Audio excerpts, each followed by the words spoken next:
주변에 사람들이 잘 되게 되면 되게 우린 나도 열심히 해서 잘 해야겠다는 생각이 강하게 떠오르죠.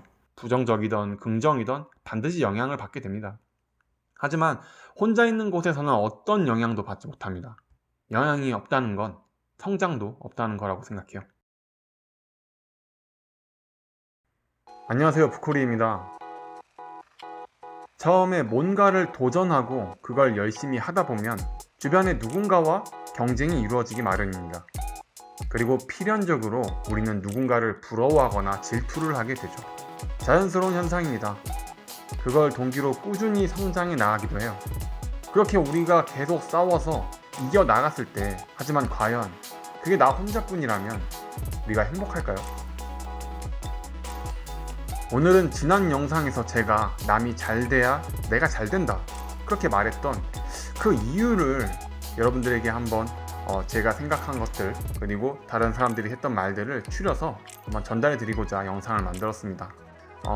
몇몇 분들이 쉽게 이해가 가지 않으시겠지만 제가 왜 남들이 잘 되는 것이 자기에게 유리하다고 생각하는지 한번 들어보세요. 그 이유 첫 번째, 남에게 대하는 모습이 나를 대하는 모습이기 때문입니다. 우린 흔히 남을 깎아내리고 짓눌러서 고도 승진하거나 업계 꼭대기에 올라갔지만 이내 자신이 또 다른 사람들에게 역풍을 맞아 나락으로 떨어지는 사람들의 이야기를 들어보셨을 거예요. 사람들은 잘 알고 있습니다. 내 행동이 마치 거울처럼 돌아온다는 사실을요. 행동은 마치 농업과도 같아서 내가 한 행동은 씨앗이 되고 그 씨앗이 자라 나무가 돼서 맺을 열매도 결정되게 됩니다. 우리가 말과 행동을 조심해야 한다는 것, 그 정도는 다 잘 아실 거예요. 남들을 깎아내리고 올라가려는 성향은 우리 본능이라고도 하더라고요. 어떤 사람은 그 행동들이 우리의 보호 본능과 밀접한 관련이 있다고 합니다. 철학 용어 중에 르상티망이라는 말이 있습니다. 나보다 형편이 나은, 가령 부자나 성공한 사람들을 보면서 내 시기심과 또 질투심으로 인해 그렇게 찾아오는 자괴감을 감추기 위해 일부러 남을 적대하려고 하는 개념입니다. 독일의 철학자인 니체가 제시한 개념이라고 하며 지금 제가 얘기하는 것보다 좀 더 심오하고 넓은 의미를 담고 있습니다. 알기 쉬운 예로 이솝우화에서 배고픈 여우 얘기하시나요? 이 배고픈 여우가 나무에 달린 포도를 보면서 저 포도는 어차피 실 거야. 그러니까 먹을 필요 없어 하면서 자기의 합리화하는 그런 것과 이제 비슷한 거라고 생각하시면 돼요. 내가 속한 집단의 누군가가 나보다 일이던 인간관계든 돈이든 나보다 우위에 있다면 자기 안에 르상티망이 발동합니다. 돈이 인생의 전부가 아니지. 꼭 성공하는 게 인생 잘 사는 거야? 쟤들 저 돈 어차피 불법으로 벌었겠지. 이렇게 합리화하고 그 사람들을 폄하하게 되죠. 그런데 르상티망의 개념엔 사실 그렇게 폄하하는 사람들은 그들을 부러워하고 또 자기도 그렇게 누리고 싶어 한다는 그런 기저심리가 깔려 있는 것을 말합니다. 그건 실제로 자신을 속이는 것이고 마음을 벽에 몰아서 어디까지도 올라가지 못하게 하는 상태라고 생각해요. 나보다 잘난 사람들을 그렇다면 폄하하는 게 과연 옳을까요? 그들을 어떻게 대해야 그럼 좋을까요? 수천억 원의 자산가인 켈리체 회장님이 자신의 저서 웰싱킹에서 자기가 생각하는 부자는 좋은 사람, 주변을 살피는 사람, 존경받는 사람, 사람을 살리는 사람이라고 얘기를 했습니다. 그게 자신이 가진 부자에 대한 감정이었다고 해요. 그런 마음이 있었기 때문에 자기 자신도 부자가 되고 싶었고 또 부를 일구고 싶었다고 말합니다. 그런데 사람들은 완전히 그것과는 좀 반대로 생각하기 때문에 부자가 되지 못한다고 말해요. 부자들을 사기꾼들, 거짓말쟁이들 이렇게 생각합니다. 자기 입으로 그렇게 비판하고 있는데 그들처럼 되긴 어려울 겁니다. 좀 아시겠나요? 우리가 원하는 모습이 되고 싶다고 행동하면 똑같이 변하는 게 사람이에요. 그러려면 우리가 되고 싶은 사람들의 모습을 우리가 먼저 긍정해야 합니다. 여러분도 여러분이 생각하는 원하는 모습이 있을 겁니다.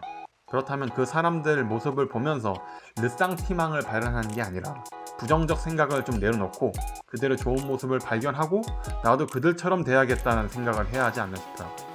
존경하는 사람에겐 자연스럽게 존경에 대한 예의를 보이며 우리가 친절하게 행동하게 되겠죠. 그리고 종국에는 스스로도 그 위치에 도달하게 될 확률이 저는 아주 높을 거라고 생각해요. 그래도 부코리님, 저는 남들이 잘 되는 게 여전히 불편합니다. 어떡하죠? 이렇게 말씀하신다면 두 번째 이유도 한번 들어봐 주세요. 두 번째 이유는 우린 준거 집단에 따라 그들에게 크게 영향을 받는다는 사실입니다. 최고가 되려면 최고의 사람들을 내 주변에 둬야 된다고 흔히 합니다. 그래서 유명한 사학가들은 오로지 최고의 인재들만 찾는 사람도 있습니다. 혹은 그게 여건이 안 되는 사람들은 이제 성공한 사람들의 책을 많이 보는 사람들도 많아요. 마치 그들과 함께 있는 것처럼 그들의 생각을 알고 행동하고 싶어서 말이죠. 가끔 좋은 사람들이 우리 주변에 나타나서 내 꿈을 실현시켜주기도 해요. 그들이 의도하지 않았다고 해도요. 그 경우를 봐선 역시 우리 주변 사람을 잘 만나야 한다는 걸 알겠죠. 그런데 꼭 멀리서만 그런 사람들을 찾을 필요는 없어요. 아직 우리 주변에 인재는 없어 보여도 미래에는 그렇게 변할 수도 있잖아요. 저는 준거 집단이 삶의 변화에 얼마나 중요한지 정말 잘 알고 있습니다. 대학교 때 만화가 되겠다고 모인 학생들 이제 6명, 7명이 밤새도록 작업을 했습니다. 학교 화실에서요. 언제 올지 모르는 데뷔에 이제 초조한 마음으로 작품을 준비하던 시간이었죠. 이내 한 명이 데뷔를 성공하게 됐습니다. 그러더니 몇 개월 뒤에 또 한두 명이 데뷔를 했고 또 한 명, 또 한 명 이렇게 연쇄적으로 데뷔해서 거의 화실 대부분의 사람이 작가가 되었었어요. 그 한 해에 말이죠. 주변에 사람들이 잘 되게 되면 되게 우린 나도 열심히 해서 잘 해야겠다는 생각이 강하게 떠오르죠. 물론 다들 그런 건 아니겠죠. 그래도 뭐 부정적이든 긍정이든 반드시 영향을 받게 됩니다. 하지만 혼자 있는 곳에서는 어떤 영향도 받지 못합니다. 영향이 없다는 건 성장도 없다는 거라고 생각해요. 인생은 죽는 날까지 끊임없는 챌린지입니다. 어차피 괴롭고 힘든 세상이에요. 그렇다면 차라리 좌절보단 도전과 향상심으로 극복해 나가는 게 좋지 않을까요? 준거 집단은 어떠한 것이든 우리에게 자극을 줄 겁니다. 자신이 속한 곳에서 다른 사람들이 잘 되길 바라세요. 만일 실제로 사람들이 잘 되고 있다면 나도 좋은 일이 있겠구나 라고 생각하시면 됩니다. 괜히 또 그 일로 르쌍티망을 끄집어내지는 마시고요. 결론을 말씀드리겠습니다. 남의 성공을 비난하기보단 그들의 선한 면을 보고 그 부분을 나도 가지고 싶다고 여기세요. 르쌍티망을 버리고 새로운 긍정적인 면을 바라보며 동기부여로 삼으세요. 또 준거 집단의 성공이 나의 성공이라는 사실을 기억하세요. 사람들은 다른 사람들에게 강한 영향을 받습니다. 긍정적인 사람 곁에 있으면 긍정적이게 되고 열심히 하는 사람들 곁에 있으면 열심히 하게 되죠. 그 사람들의 장점을 보며 나도 그들처럼 되고 싶다고 여기게 된다면 그게 저는 잘 가고 있다는 신호라고 생각합니다. 제품을 판매하는 사업가들은 이렇게 말합니다. 사람들이 불편해하는 것을 해결해주면 돈을 번다라고요. 특이한 신제품들을 보면 평소에 이런 거 있으면 진짜 좋을 텐데 하는 것들로 되게 기발한 아이디어 제품이 많이 있더라고요. 장사를 잘하는 사람들은 확실히 다른 사람의 불편한 것을 해결해주는 어떤 그런 특질 같은 게 있나 봐요. 타인이 잘 되는 것도 저는 나를 위한 일이라고 생각합니다. 그래서 제가 유튜브를 하는 것이기도 해요. 사소해 보여도 누군가는 필요한 짧은 팁이나 그런 지식들을 전하는 것만으로도 말이죠. 지금 아직도 잘 못하고 서툴지만 천천히 배워가고 있습니다.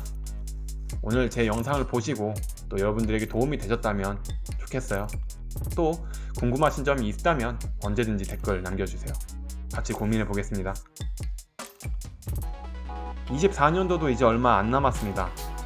진짜 시간은 말이 안 되게 빨리 가네요. 그래서 좀 더 나은 사람이 되기 위해 공부하고 또 실천하고 있습니다. 영상 봐주시는 분들 덕에 그걸 행할 수 있어서 참 감사하네요. 그럼 또 다른 영상으로 뵙겠습니다. 그럼 바이.